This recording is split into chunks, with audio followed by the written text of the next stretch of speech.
Hey everyone, this is Josh and Brian from the Tennis IQ podcast. And you may not realize this, but we have a cool milestone coming up, our 100th episode. And of course, we want to celebrate this. And to do that, we'd love to include some questions and comments from you, our loyal fans and listeners. So during this episode, we'll be reading questions and comments from the Tennis IQ podcast community to not only celebrate episode 100, but also to thank you for listening to us for the last 2+ years. To submit a comment or question, you can email us at tennisiqpodcast@gmail.com or send a message to our Instagram account, Tennis IQ Podcast. We look forward to hearing from you and responding to your questions on episode 100. And now, on to today's show.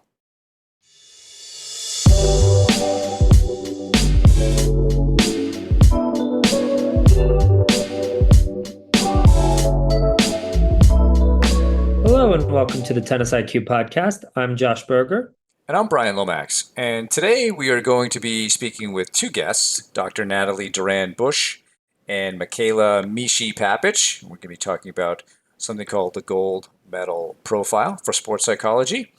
So first, to introduce our guests, Dr. Natalie Durand-Bush is a sports psychology professor in the School of Human Kinetics at the University of Ottawa. She specializes in mental skills training and assessment, mental health, and coaching psychology. As a mental performance consultant for the past 27 years, Natalie has helped athletes and coaches of all ages, sports, and levels achieve their performance and well-being goals. A relentless advocate for the field of sports psychology, she has co-founded and chaired the Canadian Sports Psychology Association. She has also served as the vice president of the International Society of Sports Psychology and as the president of the Association for Applied Sports Psychology. Natalie has always been physically active and played different sports throughout her life, favoring softball, curling, and martial arts. As the mom of a daughter living with a mental illness, and as someone who has coped with the loss of her parents and husband to cancer, she knows firsthand the importance of mental health and the positive role that sport plays in the maintenance of well-being. Our second guest today is Michaela Papich, who goes by Mishi. She is a PhD candidate at the University of Ottawa. Her doctoral research, supervised by Dr. Natalie Durand-Bush, focuses on developing a sports-specific mental health strategy for Tennis Canada. Michaela completed her master's degree in sports psychology at McGill University in 2021. She's also a tennis player and coach who started competing at the age of 7, and her career culminated at Bucknell University, a Division I collegiate program where she competed for 4 years. As a high-performance athlete, Michaela has firsthand experience with mental illness as well as a back injury that required a spinal fusion. She empathizes with the challenges athletes encounter as they train for athletic success, and she is dedicated to ensuring that athletes, coaches, and staff are provided with the necessary care and resources to flourish both physically and mentally. And as I mentioned at the top, today we're going to discuss something called the Gold Medal Profile for Sports Psychology, which was a collaborative effort between 6 sports psychologists across Canada working with elite performers. So our goal in this conversation with Natalie and Mishi is to learn more about the Gold Medal Profile and how it could be utilized in the context of tennis for players, for coaches, and for sports psychology professionals. We hope you enjoy this conversation. Well, Natalie Durand-Bush and Mishi Papich, welcome to the Tennis IQ podcast. I know Josh and I are really excited to talk to you today, so thanks for being here. Thanks for having us. Thanks for having us. We're Sure. looking forward to it. Excellent. So, as we mentioned in our intro, we're here to talk about the gold medal profile in sports psychology that, Natalie, you and a group of sort of sports psychology luminaries in Canada worked together and collaborated on. And then we'll also talk a little bit about how tennis players might look at this or tennis coaches might look at this as something that they can start to base their own training on, or working with coaches, working with sports psychology professionals. But I'd really love to hear about really the genesis of this. I know for those who are not familiar, back, I want to say 2004, 2005, Own the Podium was a initiative started in Canada to help Olympic athletes in Canada drive more and better medal performance. And I think that this came under maybe that initiative some years later, obviously. But could you Mhm. tell us a little bit about the genesis of this and then how it all kind of worked out?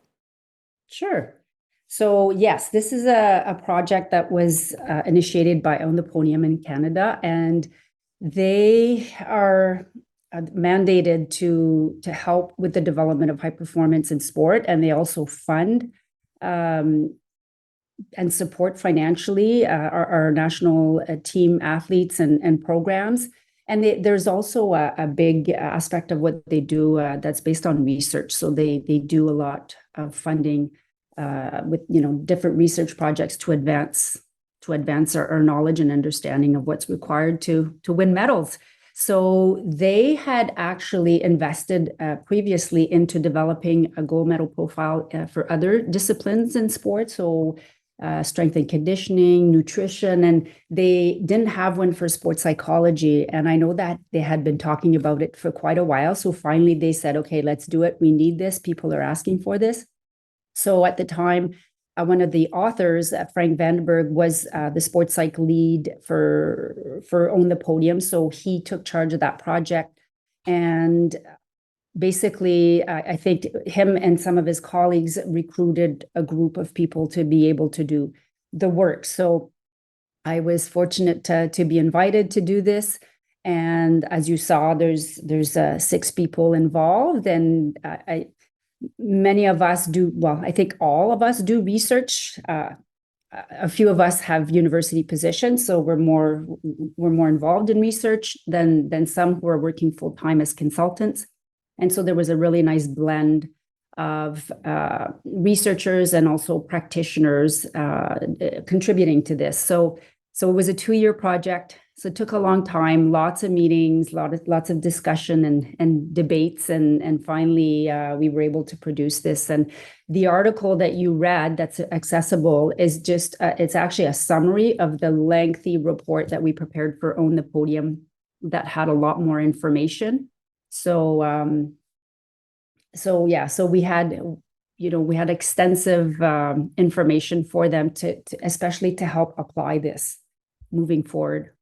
Yeah, I noticed that you mentioned like an 80-page report that was submitted. So I'm sure there are many more details in that. Yeah. And again, it seems really cool that a national body kind of directed this. The only thing I was ever really, and you could tell me more, Natalie, you're probably more familiar with this, but like Team Denmark a couple of years ago actually republished their professional philosophy, which is a little bit different, but it is at least a working model for how they go and work with national sports in Denmark.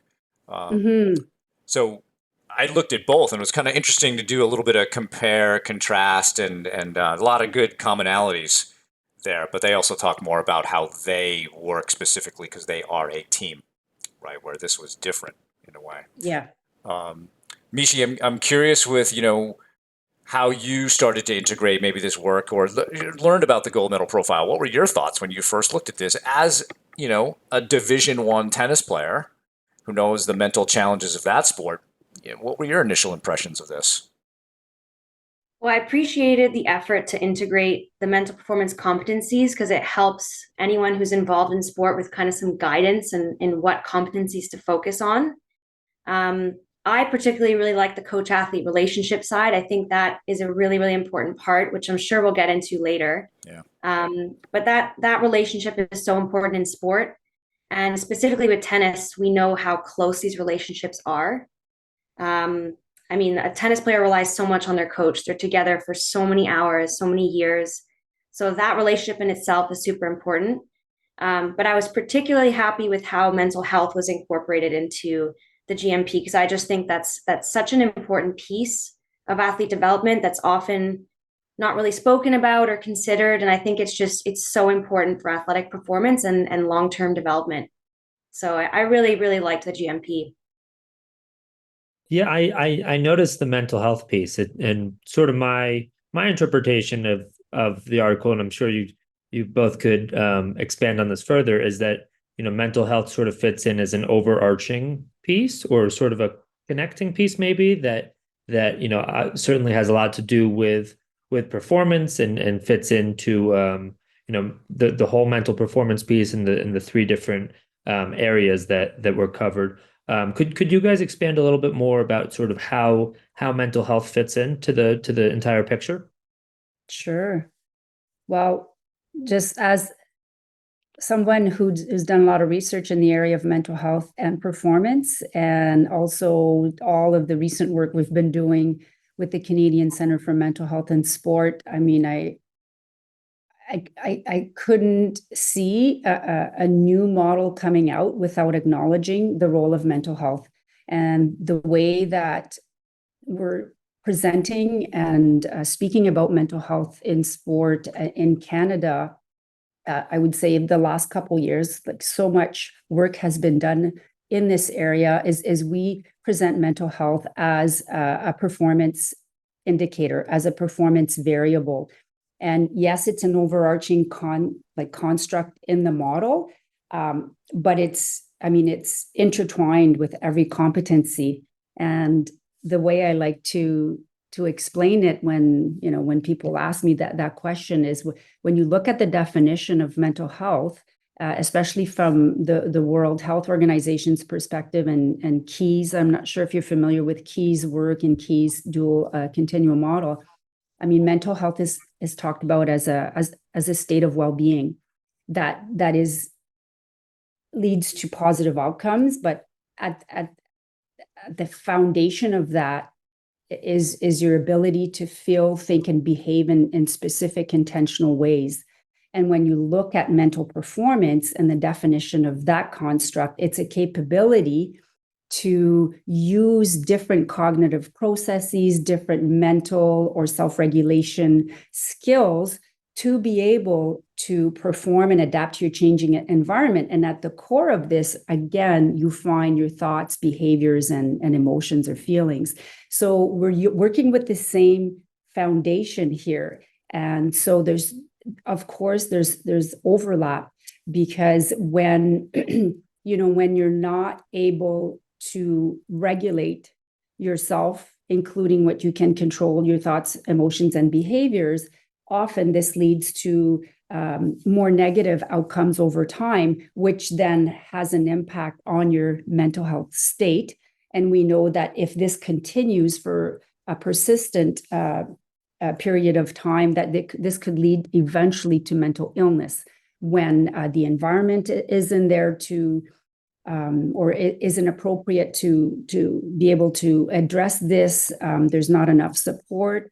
If we know that if there's not enough self-care and your mental performance is poor, you're more inclined then to experience poor mental health. So that's how we link it. It's there. We're working with the same pieces.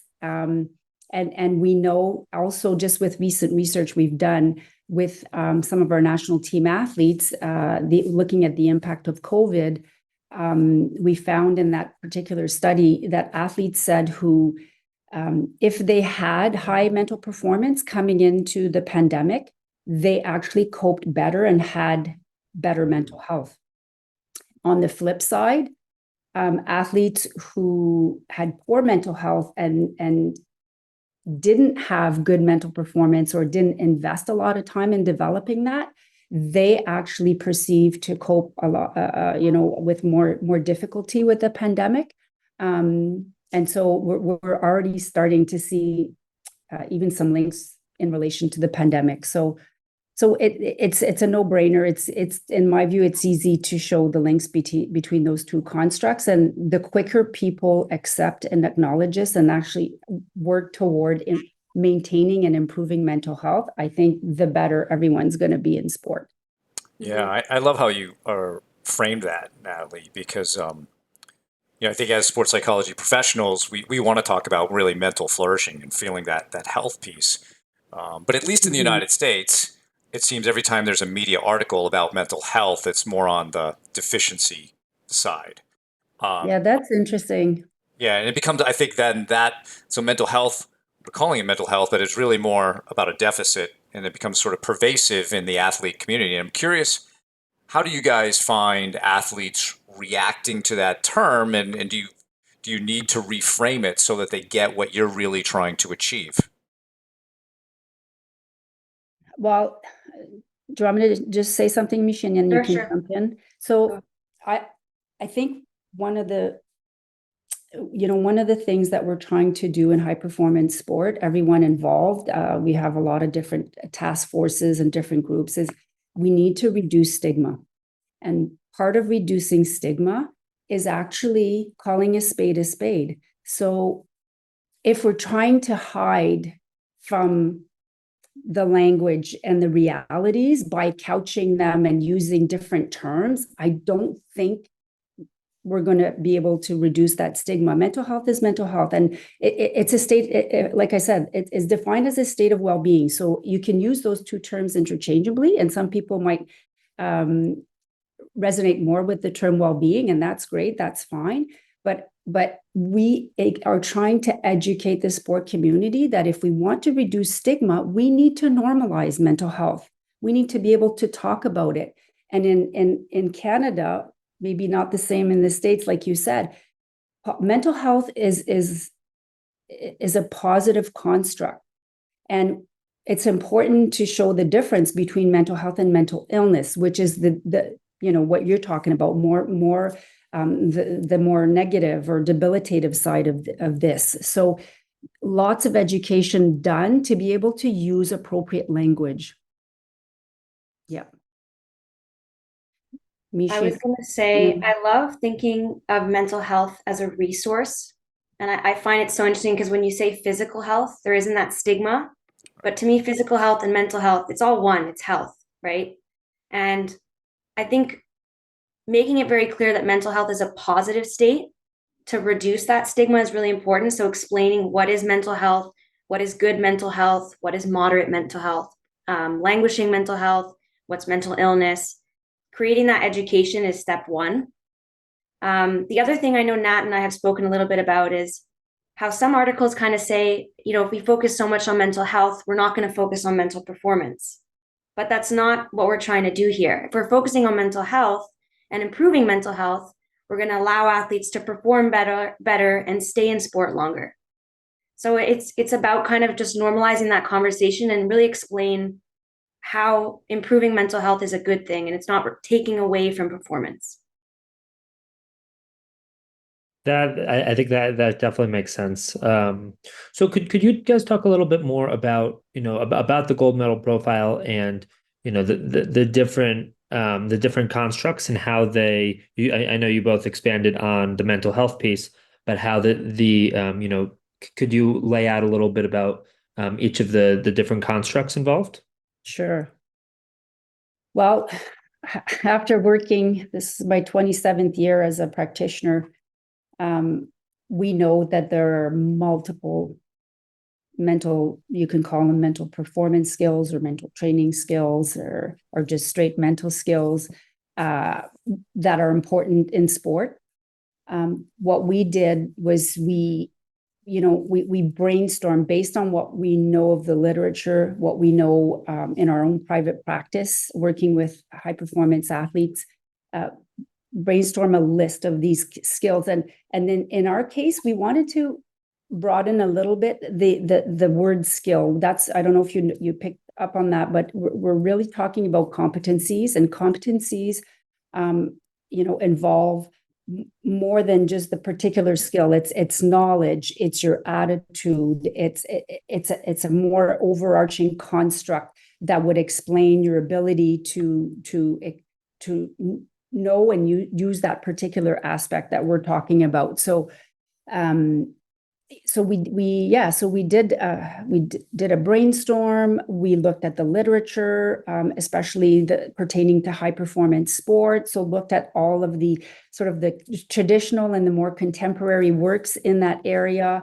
And from there, we debated which ones we wanted to include. And of course, the more the better. But at the same time, we had to also put a cap on this because it has to be applicable. So it is a framework, and we all agreed that it's not the only framework. It's one framework that we feel is important for the application in our particular context.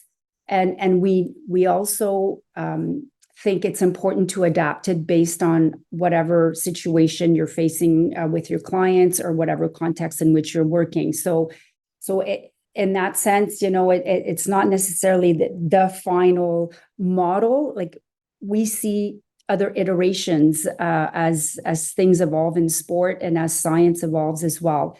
So we came down to those 11 competencies, and then looked at if in terms of periodization, how could we organize this so that there's a certain hierarchy if somebody is coming in and is not sure where to start. So when you look at the research, there's no doubt that motivation or commitment, depending on which construct you were looking at, and confidence are foundational. And so it was a no-brainer for us to put that under a foundational component. And then we also used, we looked at existing models, and I know that we talk about the OMSAT and the Wheel of Excellence in there. And the reason we zeroed in on these ones is because they have been developed with Canadian athletes, and they have been applied quite a bit in Canada. So one of the changes in the GMP compared to those two models, for example, the OMSAT at the core had goal setting. And when we started talking about that, we felt like the competencies of goal setting, self-talk, and imagery could be used to support and improve all the other ones. And that's why we referred to them as supportive competencies. And unfortunately, we didn't have an opportunity to go in depth in the article with those three because of the page limitation. But in the report we sent to Own the Podium, there's a huge section on those three competencies. So for sure, I would say personally, goal setting is fundamental, and it's there to support everything else that you're doing, because you need a direction, right? And it impacts, there's tons of research showing how goal setting can increase motivation, can increase confidence. And then the one competency we added was resilience. And with the newer body of research on resilience that came out since the Wheel of Excellence and the OMSAT, for example, were launched in the 1990s, and with all of the challenges, expectations, adversity, issues that people are facing in high-performance sport in today's society, it was a no-brainer for that one to be articulated as a foundational component as well. And then the other ones, we really tried to separate intrapersonal competencies and interpersonal competencies, and we feel that's a nice addition compared to some of the models that are out there right now. For sure, like I think I mentioned. It's mentioned in the article, the OMSAT and the Wheel of Excellence and many other models don't have that interpersonal component. And so we wanted to highlight some of the foundational self-regulation competencies, right? So self-awareness is the foundation of everything. People need to be aware if they want to create change. Sometimes it happens haphazardly or very just organically or naturally, but if you want to be intentional about what you're doing and improving, self-awareness is important. And then stress is also there, again, because of the high-performance environment. It's very much linked to resilience. You can make some connections there. But in and of itself, being able to manage stress, the way that stress is construed, I think is so important. And then other key competencies like attentional control, like emotion and arousal regulation. I mean, there's so much work on that, and they consistently come up as important competencies in high performance sport. The interpersonal ones, athlete coach relationships, like Mishi mentioned, so important. That the ability, so it comes down to the knowledge and the ability to form positive, trustworthy relationships. For sure, athlete coach, but we know that regardless if you're in a team or individual sport, we're social human beings and we're interacting with people all the time. So the ability to form relationships above and beyond just with your coach, with your entire support team, with athletes who are on your team, but also your competitors. You might have a different type of relationship, but if you're an individual sport, you're still training with different, like with other athletes, and you need to have a good relationship in the sense that you're seeing these people as positive people in your environment who are going to help to elevate your performance. And then the other ones, I mean, there could have been so many more competencies in the interpersonal component, but many of them are lumped under teamwork. We specifically included communication because communication is at the base of everything we do as well. So, and that often is not included in multi-skills models. I find it's kind of taken for granted, but there's so much work to do on communication.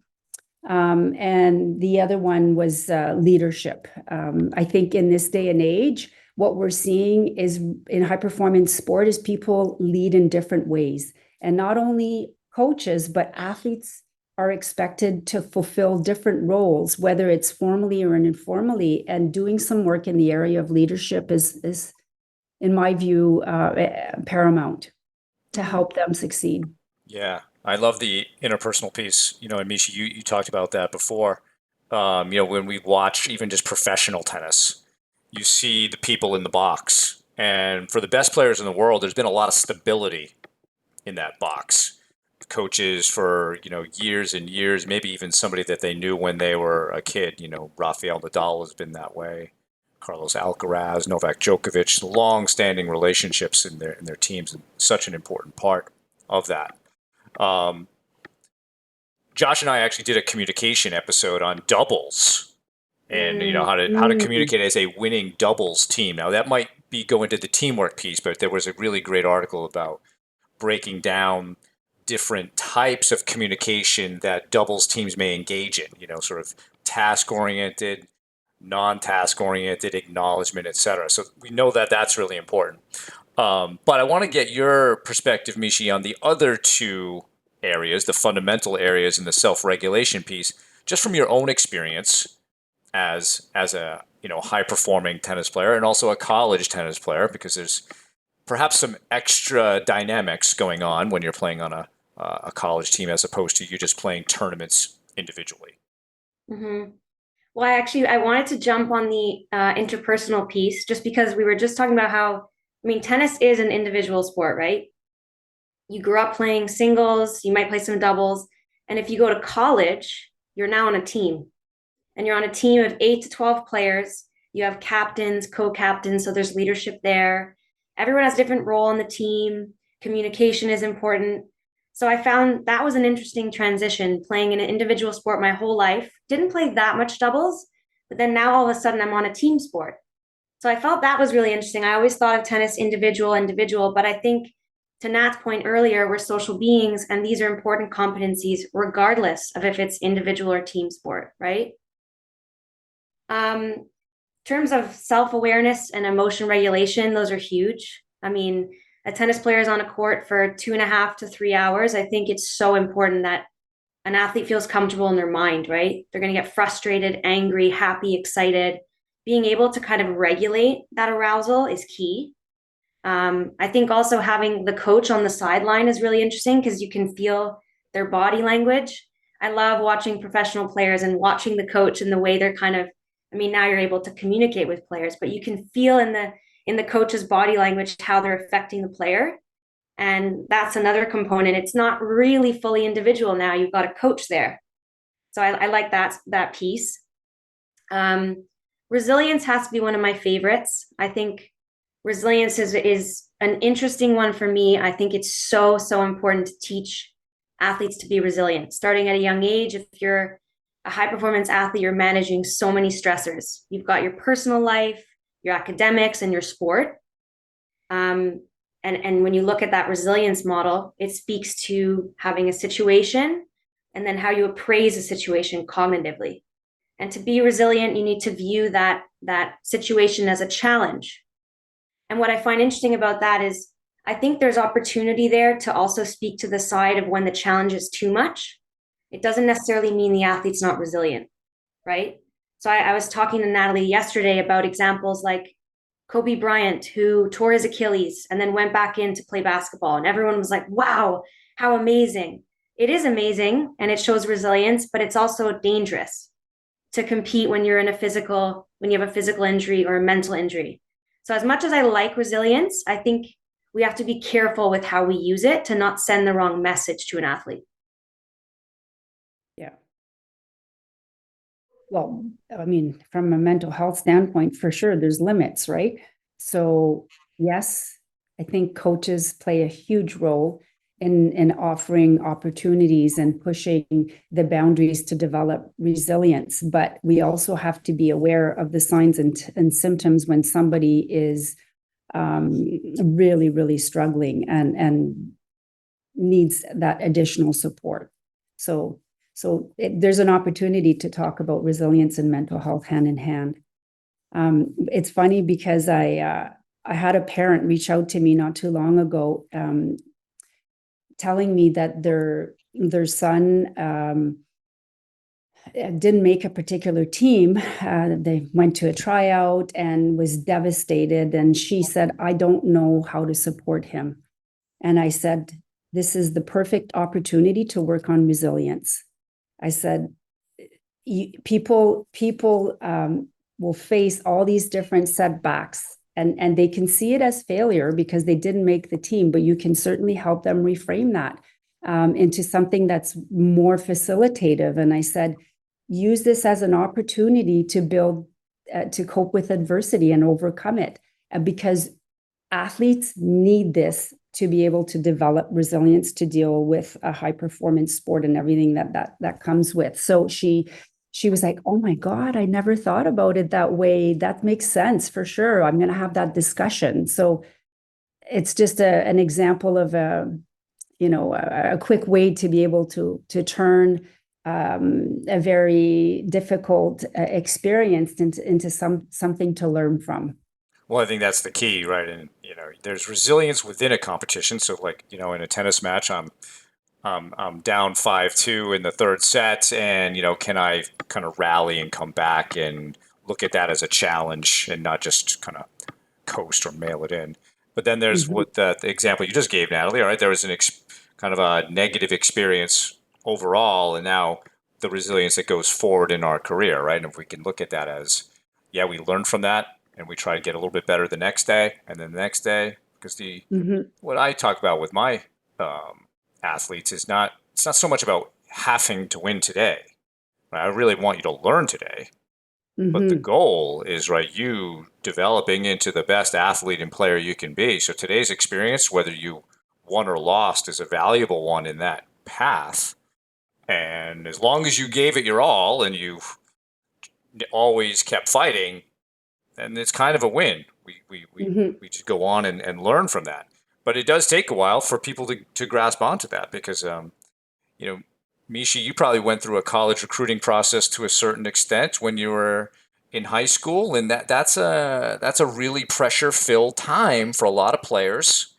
We just did an episode about UTR and sort of how that can affect the state of mind of a lot of young tennis players, and how, oh, my UTR is this team that I want to play for, they're in this range, I'm not there yet, I need to hurry up and get it done, and there's so much pressure to do that, and it's almost impossible to do, right? And I'm curious how you felt about that college recruiting process, and how did you deal with it and maybe work in some of these competencies? Oh, I appreciate that question. Well, first of all, my experience was not status quo. Between 16 and 18 years old, I had a back injury.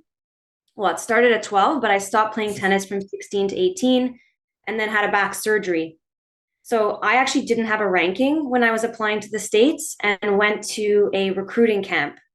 And I remember feeling like this is my one shot. Yeah. Like this is my only opportunity. And I think the only way I can explain it, I was in a flow state. But I actually didn't work with an MPC or a sports psychologist, and it's a big regret of mine. So I actually asked myself how I was able to get to that point, because how do you know if you're going to kind of break down at the pressure or work well, right? But that week, I remember I played lights out tennis.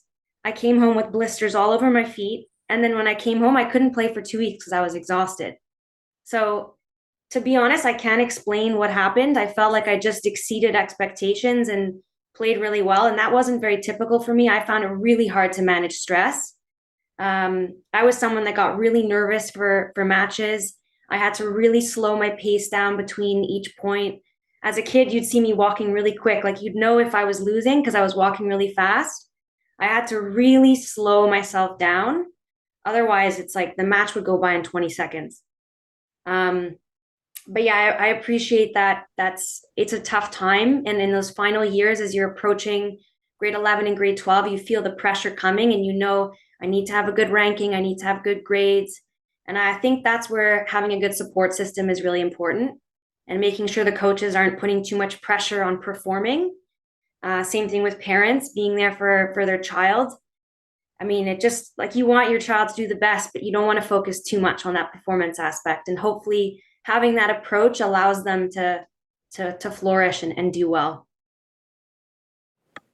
So I'm glad that you that you underlined some of the earlier when you were mentioning the some of the challenges that you faced or other tennis players face when they go from high school and play, competing for yourself to all of a sudden being in a college environment where you're on a team and you're constantly, with your teammates and communicating with them. And there's the teamwork and communication pieces, which are, outlined in the gold medal profile that maybe aren't as emphasized within junior tennis, where yes, you're playing for yourself, but there is that performance team sort of surrounding the athlete. And I feel that, a lot of junior tennis players, and maybe, adult players who play, USTA or the Canadian equivalent as well, through Tennis Canada, where they are, competing individually. Maybe they don't necessarily understand the importance of that teamwork piece, of that communication piece. But I'm glad that, both of you have outlined, that regardless of whether you're on a team or not, that there is that important communication piece with your peers that you're training with certainly your performance team. I mean, if you can't communicate, how the match went and reflect on that in a facilitative way, then it's tough to really learn from that experience. But I think it is interesting as we start to think about the different applications of the gold medal profile, how this fits into tennis in terms of different settings, whether one is competing individually, at the junior level, adult level, professional level, or in more of a team setting, whether that be college, high school, or an adult team or something of that sort. Mm-hmm. Well, I think, and one of the discussion points you had raised in terms of application, for me, the GMP serves as a really good educational tool for just basically anyone. I know for On the Podium, they wanted to have this profile to help stakeholders in sport to ensure that they allocate appropriate funding to be able to develop the sports psychology side of things. When you look at it from a coaching standpoint, this coaches can use this. And what I like is that in the profile, we cite multiple models for each at least for each competency that helps coaches delve also further into a specific competency that could be very, very relevant for their own context, their own sport. So it's a map. And so you can use the map in any way you want, right? I mean, there's different ways that you can apply it. And at the end of the day, as a practitioner using this, you will do your due diligence, and you're going to do an intake with a team, with clients. You're going to see their strong points, their weak points. You're going to also look at what their goals are, their preferences, and based on all that information, you're going to develop a plan. And so you can use this as a map to maybe periodize some of the aspects that you want to focus on, or at the very least, like make sure you can tick some boxes and say, okay, they've done work in these areas and they're on the right track, and we're going to have to revisit this at such point. But they have a good overview of some of those key skills required to succeed in sport. I was talking about different examples. If you're working in aesthetic sports, obviously creativity might be a competency that's going to take a pretty pretty big emphasis. So that might be something that you add in your mental training plans because of the context. If you're working with extreme sport athletes, the whole emotional regulation might be and arousal regulation might be important, and being able to manage fear specifically, for example, or manage stress will take precedence. So I think it's important in the application that you do use this as a map to educate and to make sure that you're comprehensive in the work that you do. But there's ways to adapt it, for sure, based on context and needs. Yeah, I think even as an athlete, you can look at this and, doing sort of your own performance profiling on For that type of sure. thing, right? And, so for me, my sports psychology journey, I was client zero. And, Terry Orlick's In Pursuit of Excellence was a big part of that, reading that in the late 90s, The Inner Game of Tennis, several other resources. And it just gave me a lot to work with on myself. And then, I was That's a able good point. to produce some good results, just even because I took the time to study it, right, and really to apply it. So I think this could be used for athletes as well. I love the coach, maybe in the sports psychology practitioner partnership on doing this, Yeah. and I do love how you brought in the context piece, Natalie, because I read that part about maybe acrobat sports, extreme sports, they might have something. I work primarily with tennis players, but I have a couple figure skaters that I work with, and certainly there's creativity there, and the ability to throw yourself into the air. You're rewiring part of your brain to deal with the fear of that. Like, I'm not doing that. I have not rewired that part of my brain. Yeah. So let's maybe bring it down to the context of tennis, and maybe Mishi, I'll come to you a little bit here. So as you see this, yeah, it's a great foundational map.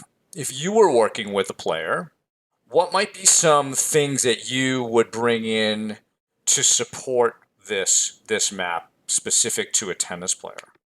Given that it's a fighting sport, it's a combat sport. It's got its own real mental challenges. Every single point, there's clear feedback. You won or you lost. So it's a lot more challenging than a lot of other sports. Yeah. Well, I think what's really important is to ask the athlete questions. Remember that they're the expert. They're the ones who know themselves the best. So I like to come up with questions for them, like, what was your best performance? What were you doing? What did you eat? How did you sleep? How did you feel? And these are questions I wasn't asked as a child, but it's getting your brain to think about these things, right? And that's valuable information for you. Do they need a lot of sleep? Do they need to be calm? I think getting an understanding of the human being at the beginning is number one. Then you can kind of get a feel, is he or she confident? Are they motivated? What's going on, right? Do they have the support they need? How's their coach athlete relationship? Then when you have an understanding of what's going on, you can get a sense of what are the good things that I want to keep promoting. If the athlete's really confident, that's good. Let's focus on that so they know this is something you have. Let's hold on to that. Have that positive reinforcement there. But if something is, they're having trouble with emotion regulation, then I would go work on that. And I think it's important not to work on everything at once. I think you start small, and you've got 11 competencies here, but you don't want to overwhelm the athlete. So I kind of try to work with the player, try to understand them, kind of see what their buy-in is, and see what's the best approach. It's hard to answer because it really depends on that athlete. But number one, ask questions, and number two, just get to know that person first. That's how I would start. I'll add something to the specific context of tennis based on you saying like it's a combat fighting sport. I'm hearing in that, like it's you need a lot of stamina. I mean, you're in there for a while, right? And so we recently did some research with endurance athletes, and it was fascinating how they talked about different mental performance competencies, allowing them to manage exercise-induced pain. And I would say you can even extend that to fatigue. So for me, in a sport where athletes get fatigued, they could be experiencing pain over time, and that can become a distraction if they can't manage it well. I would certainly integrate this and talk about which competency can help them successfully manage that. So, because we know it's important. If you can't, it can actually debilitate your performance. So, I think we talk about that a lot, Josh and I, Yeah. in terms of the sport is unique in many ways, but just the fact that the nature of the points are sprint, rest. But you could go from 45 minutes to 4.5 hours. Yeah. So how do you train for that, Mhm. right? And then, there's the idea of building some cognitive endurance so that when you're in hour 3 or hour 4, you can still be making good, disciplined decisions as you go through that. As I look Mhm. at the profile, I think maybe the one thing I would add in, and this is just through years of experience working with tennis players and hearing how many only enjoy tennis when they play well and they don't enjoy it when they don't, is the construct of competitiveness and what it really means, which is the idea of enjoying the actual competing, playing the game, the fight, seeing it as a long-term improvement thing. And then third, a strong desire to win. But most will come to the table with number 3 and number 3 only. Mhm. And so that would be one thing that I would throw in there. But again, that's in context of Yeah. what we see and what we hear from athletes all the time. Yeah. Well, I would definitely link that to goal setting. Your level of competitiveness and your need for competitiveness is going to impact the types of goals that you're going to set for yourself. The difficulty of your goals, you might have more outcome related goals if you're really competitive and you want to beat your opponent rather than just focus on developing yourself. So yeah, I would make a link there with that aspect for sure. Could you guys talk a little bit more about the how in terms of how this is administrated and sort of that intake process in terms of how an athlete goes from working with a sports psychology professional and starting to undertake this process and being able to utilize this gold medal profile and seeing how they sort of stack up in these different competencies, and then what that first step for a practitioner would be from that point. Sure. So what we've done is when the gold medal profile was officially launched, when it was done, OTP took that and turned it into basically like a presentation that they can share with stakeholders, with practitioners. And what we did, we have a task force in Canada, and we have monthly calls with our sports psychology practitioners or mental performance consultants working in high performance sports. So it could be anywhere from 20 to 75 practitioners on a call. And every month we have a different topic that we talk about. One of these topics has been the gold medal profile, where we've been able to share not only the article and the report, they had access to the full report, but also share just like more specifically how you can apply this. And we had a couple of practitioners who volunteered to sort of do a case study and to showcase how they took that particular profile and implemented it in their particular sport where they're supporting our national team athletes. And it was fascinating because when they each presented how they used it. It was very different. And so it just shows how it is supposed to be meaningful and adapted to the needs of the population with whom you're working. So I would say people will do, when you look at how people work, people will do their intake in different ways. You mentioned, Brian, performance profiling. So some people would rather do performance profiling and let athletes come up with their own skills. Some will give them a menu of skills, and certainly the ones in the gold medal profile could be in there, and with opportunities to highlight other ones that are relevant. Some will give an inventory.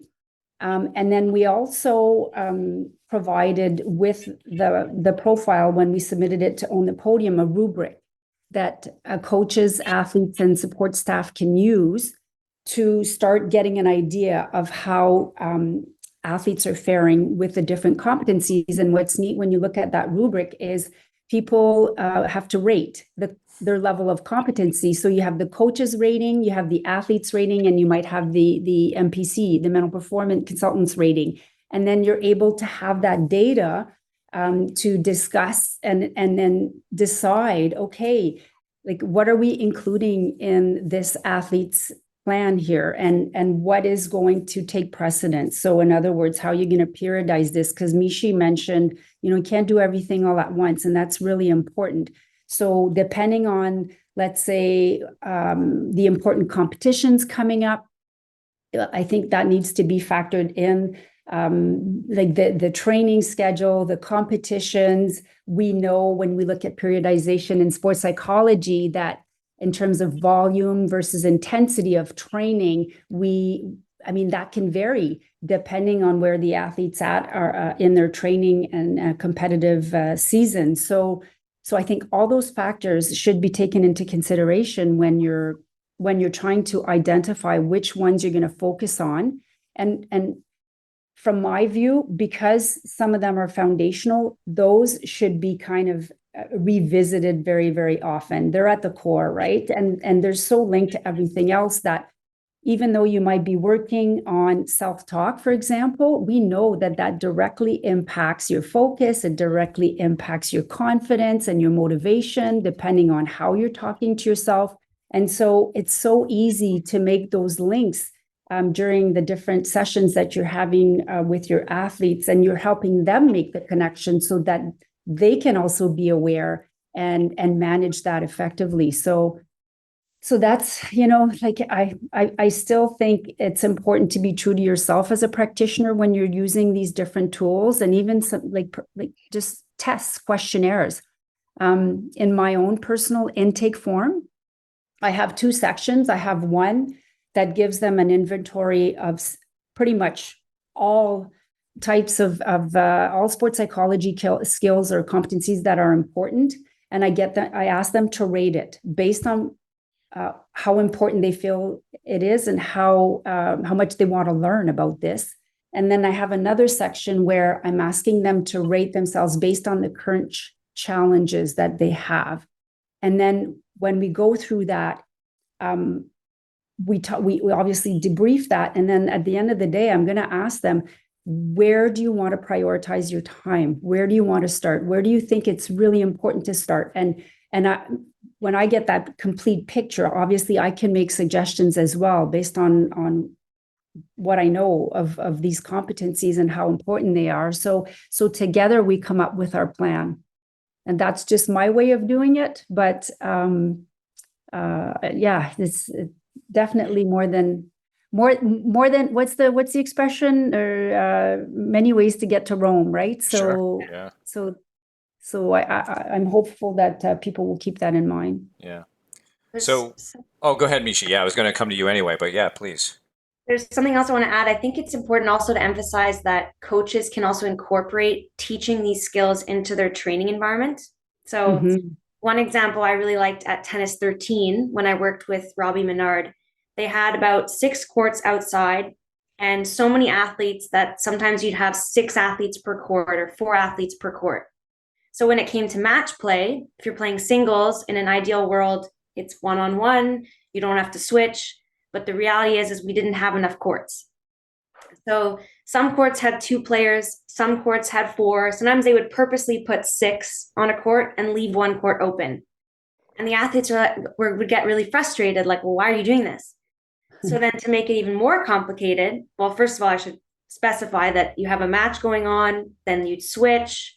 And if you had 6 per court, it's 3 switches. So it really disrupts the momentum, your routine, everything is changed. So the athletes got really frustrated. And when the emotions got too intense, the coaches would pause, they'd bring them to the center and they'd say, what's the purpose of us doing this? Like, why do you think we're purposefully moving you guys around in the middle of a game, in the middle of a set? And the athletes would say, oh, well, you're trying to teach us to be flexible, to be able to control our emotions, but you're getting them to think about it, right? And then you go back on the court and then you play. So I think it was a great idea to do this, and it could frustrate the athletes, but it's just showing you I'm trying to purposely disrupt the situation, but I can help you and you can help yourself learn these skills on your own.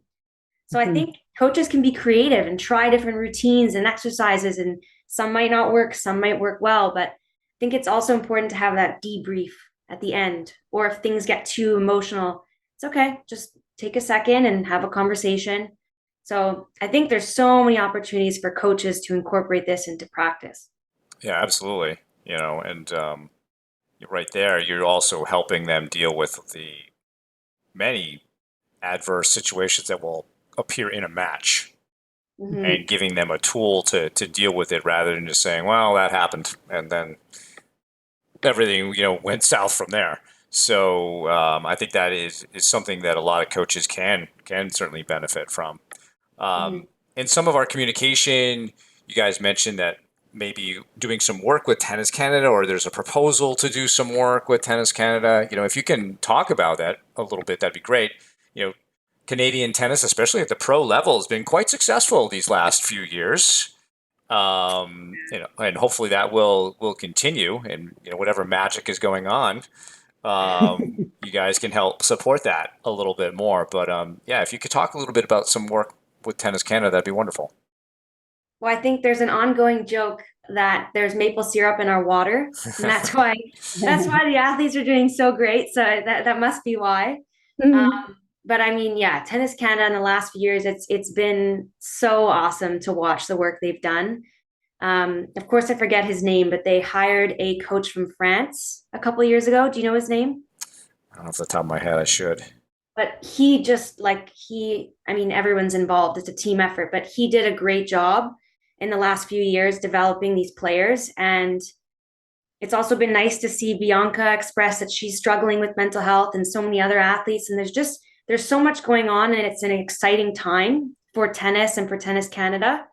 But the PhD project itself is building off previous work in our lab. So last year, I believe, Natalie and a previous PhD student, Krista Van Singerland, created a Canadian mental health strategy for high performance sport. And it's a big document. Many stakeholders. What's that? I said we helped lead the project, but we developed this with many, many experts and stakeholders. You want to specify a little bit? No, you keep going. Okay, sorry. So with the help of many stakeholders, they created this Canadian high performance mental health strategy. And within the strategy, there are 5 priorities, and they're basically involving all the stakeholders in sport to improve mental health outcomes, treat mental health outcomes, and diagnose them. So the goal is to create prevention strategies, but also to provide help for athletes, coaches, anyone who needs that help, identify the need and provide that help as quickly as possible. So the first step is to now implement this strategy with a national sport organization. So Tennis Canada actually reached out to Krista, who's at the Game Plan Mental Health Manager, and they requested some help to provide mental health services for their athletes. So they're working together to provide, more immediate help right now. But part of my project with Natalie and Tennis Canada is to design a sport-specific mental health strategy for Tennis Canada. So right now I'm going through a few things through University of Ottawa, writing an exam, I have an oral defense, and then once I pass those, the next step is to create a proposal for University of Ottawa to propose this study. So by the time that proposal is made, that's when the project can actually start. Yeah, so we're aiming for December to start working specifically. Well, Tennis Canada is going to be helpful for in the design, because this is for them, right? So they're going to be part of every aspect of the project. But essentially, they want to be proactive, and they want something tangible that they can apply across the country at different levels to improve mental health. They want to make this a priority.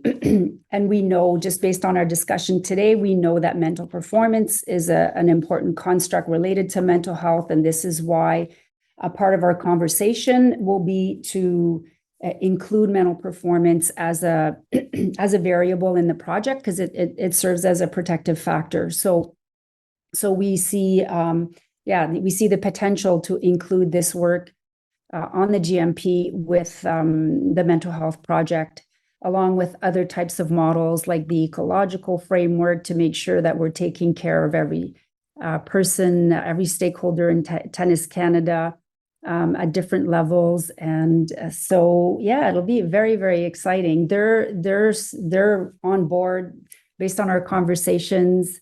They're excited to be able to do this. And maybe Mishi, just explain what they recently did, because that was quite unique. I think in terms of, if you look at sport organizations in Canada right now, everybody is looking to improve mental health. It's just where we are. And you're seeing different organizations come up very creatively with some different initiatives. And Tennis Canada recently did something at their event, and it was fantastic. So Mishi can explain. So did you get to see any of the National Bank Open, the men and women's matches? Right. Yes. So the men were in Montreal, the women were in Toronto, and they created a mental health timeout initiative. And I don't know if you got to hear about it at all. No.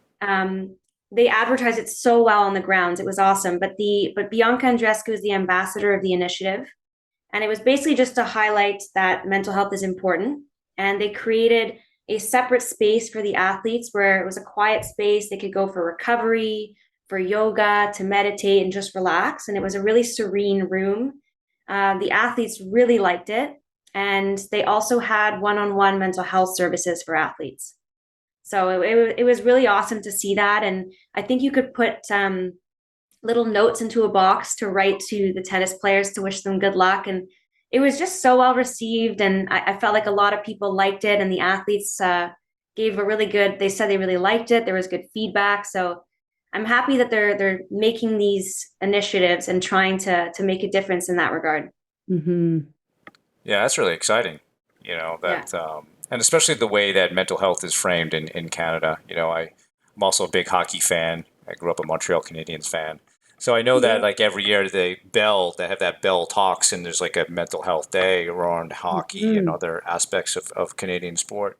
And I think that that's really cool. And I'm excited to hear how this goes, Mishi, and hopefully we can stay in touch with the two of you to explore the work that you're doing there, and again, maybe talk a little bit more about how we can help make this profile work even better in tennis. Because I think this is great information for us as practitioners, but for coaches and athletes. And just want to thank the two of you for being on the podcast today. It's a fantastic conversation. So thank you very much. Thank you both for having us. It was a pleasure. It was fun. Yeah. Thanks for the work that you're doing to help the tennis community. Fantastic. Yeah, thank you. Well, that was an awesome conversation. One thing that really stood out to me, that was definitely a theme of this conversation, is that it is the connection between mental health and mental performance. And we talked about that as a critical part of the gold medal profile. And also within tennis, as we look in tennis, we've seen many examples in recent years of athletes really opening up about mental health. We devoted an earlier episode of this podcast to Marty Fish, in the documentary about Marty Fish's struggle and challenge, and how he has dealt with his mental health challenges. We've talked about Naomi Osaka and what she has gone through, and other tennis players have opened up in recent years as well. And one example of this, a Canadian example, is Bianca Andreescu, who, of course, played and reached the top of the sport. She won the 2019 women's U.S. Open singles title. And what's interesting about her is that she is somebody that I remember when she was rising up the rankings and when she ultimately won the U.S. Open, was talking a lot about utilizing different mental skills, things like visualization, things like breathing and meditation, goal setting as well. I remember her talking about picturing herself winning these big titles before it actually happened and really visualizing and going through that imagery process. But also she has opened up about her own mental health and her own challenges there. So I think, she is a great example of an individual who is, really an advocate for both the mental performance side and the mental health side. And I really felt that in this conversation, Natalie and Mishi really demonstrated that through the through the gold medal profile. Also for Grand Slam winners or potential Grand Slam winners, through the gold medal profile, mental health is really a critical piece and is really interlocked with the mental performance piece. Actually, Josh, I think you just hit on how we could rename it for tennis, right? The Grand Slam profile for sports psychology. I did appreciate that mental health piece as well, and also the fact that it's, I would say, couched in more positive terms, within the Canadian sporting culture. This could be my bias, but I feel like a lot of times in the media, it's off. Whenever the term comes up, it's always in reference to an athlete who's struggling, and it's not brought up in the context of flourishing. I was also really glad to hear Mishi talk about the interpersonal aspect of things, especially with respect to tennis and college tennis in particular, because you're on a team, and for many, players who go through the junior ranks and go to college, it may be one of the first times they're on a team. And so how do you get along with those people? How do you interact with your coach? And certainly the coach-athlete relationship is extremely important in tennis. We see that at all levels, as well as the entire support team. And we've brought that up in past episodes about how critical it is that your support team is there for you, that there's some stability in that team, etc. And all the top players seem to have that. They have always a core group. So it was really interesting to hear Mishi talk about that aspect of the profile as being something that really resonated with her and her own experience. So, but overall, I think it's something that's really great that we'll put something in the show notes with a link to the paper. There's an excellent diagram in there that I think anybody can really just look at and see it and understand it very, very well, what is happening there. And as we mentioned in the conversation, something that anyone can use, whether you want to assess yourself on some of these skills or you're a coach or a professional working with players. It's a great way to start building some things into your program. So, well, that's our show for today. We want to thank again Dr. Natalie Durand-Bush and Mishi Papich. We want to thank you for listening.